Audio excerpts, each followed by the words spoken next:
الحمدللہ والصلاة والسلام علی رسول اللہ وعلی آلہ وصحبہ ومن کردار کی روشنی میں حضرت اویس قرنی رحمۃ اللہ علیہ کا قصہ جانیں گے۔ اویس قرنی کون ہیں؟ یہ مخضرم صحابی میں سے ہیں۔ مخضرم کسے کہتے ہیں؟ وہ آدمی جس نے نبی صلی اللہ علیہ وسلم کا زمانہ پایا ایمان کی حالت میں، لیکن نبی صلی اللہ علیہ وسلم سے ملاقات نہ کر سکا۔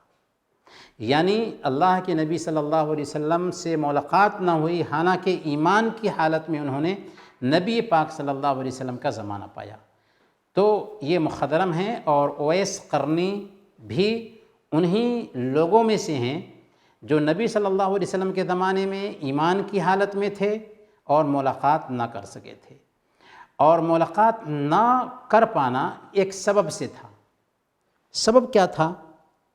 سبب یہ تھا کہ وہ اپنی ماں کے بہت ہی فرمانبردار تھے، ماں کی خدمت میں لگے رہتے تھے، ماں کی دیکھ ریکھ کرنے والا کوئی نہیں تھا، اس لیے وہ اللہ کے نبی صلی اللہ علیہ وسلم کے پاس یمن سے نہ آ سکے۔ لیکن ان کی نیکی کی وجہ سے، ان کے تقوی کی وجہ سے، ان کی دینداری کی وجہ سے اللہ کے نبی صلی اللہ علیہ وسلم نے اویس قرنی کے بارے میں کہا تھا لو اقسم علی اللہ لابرہ، کہ اگر اویس قرنی اللہ پر قسم کھا لیں تو اللہ تعالیٰ ان کی قسم پوری فرما دے گا۔ فَإِنِ اسْتَطَعْتَ أَن يَسْتَغْفِرَ لَكَ فَافْعَلْ، اگر تم سے ہو سکتا ہو کہ وہ تمہارے لیے دعائے مغفرت کرے تو ضرور کروانا۔ کسے کہہ رہے تھے یہ بات؟ صحابہ سے کہہ رہے تھے۔ حالانکہ اویس قرنی صحابی نہ بن سکے، تابعی میں سے ہیں، اس کے باوجود بھی اللہ کے نبی صلی اللہ علیہ وسلم نے ایک یمن میں بیٹھے ہوئے بندے کا ذکر کیا اور کہا کہ وہ بندہ ایسا ایسا ہے، ماں کا بہت ہی فرمانبردار ہے، بہت ہی نیک ہے، جب وہ قسم ڈالے اللہ پر تو اللہ قسم اس کی پوری کر دیتا ہے، وہ اپنی ماں کا بہت ہی فرمانبردار ہے، اگر تم سے ہو سکے اس سے ملنا تو اس سے گزارش کرنا کہ وہ تمہارے لیے دعا کرے۔ چنانچہ حضرت عمر فاروق رضی اللہ تعالی عنہ کی خلافت کا زمانہ تھا۔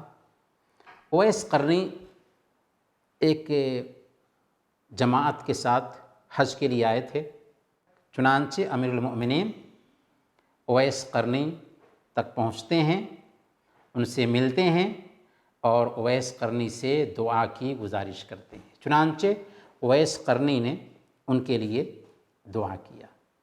پھر اس کے بعد عمر فاروق رضی اللہ تعالیٰ عنہ نے ان سے پوچھا کہ آپ کہاں کا ارادہ رکھتے ہیں؟ تو اویس قرنی نے کہا کہ میں یہاں سے کوفہ جاؤں گا۔ تو عمر فاروق رضی اللہ تعالیٰ عنہ نے کہا کہ کیا میں وہاں کے حکام کو لکھ دوں تاکہ آپ کا خیال رکھیں گے؟ تو حضرت اویس قرنی رحمۃ اللہ علیہ نے بہت پتے کی بات کہی تھی۔ کیا کہا تھا؟ اکون فی غبراء الناس احب الی، مجھے مسکین لوگوں میں رہنا زیادہ پسند ہے، میں گمنام رہنا پسند کرتا ہوں، میں بالکل چھپ کر کے رہنا پسند کرتا ہوں۔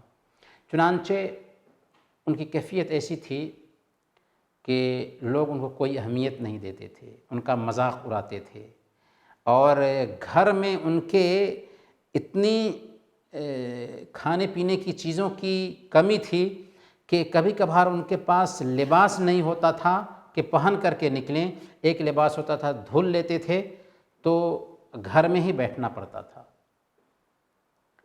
لیکن اس کے باوجود بھی اللہ رب العالمین کی نظر میں اتنا اونچا تھے کہ اللہ نے اپنے نبی کو وحی بھیجا کہ اگر وہ بندہ آئے تو اس سے تم دعا کروانا۔ اویس قرنی اللہ کا ڈر رکھتے تھے اور اللہ کی نگرانی کا ایسا احساس رکھتے تھے کہ وہ ہمیشہ کہا کرتے تھے کہ کن فی امر اللہ کأنک قتلت الناس کلہم، اللہ کے معاملے میں ایسے بنے رہو گویا کہ تم سارے انسانوں کے قاتل ہو۔ کیا مطلب؟ یعنی اگر کوئی انسان ایسا ہے جس نے سارے انسانوں کو قتل کر دیا ہے تو کتنا ڈر اس کے اندر سمائے گا۔ اویس قرنی کہتے ہیں کہ تم اللہ کے معاملے میں ہو تو ایسے ہی بنے رہو، یعنی ہر وقت تمہارے اوپر اللہ کا ڈر سوار رہے، اور شام ہوتے ہی گھر میں جو کچھ بھی باقی ہوتا تھا، کھانا کپڑا سب کچھ صدقہ کر دیتے تھے، اور کہتے تھے کہ اے اللہ جو بھوک سے مر جائے اس کے بدلے میری پکڑ نہ کرنا، اور جو بے لباس ہو کر مر جائے اس کے بدلے میری پکڑ نہ کرنا۔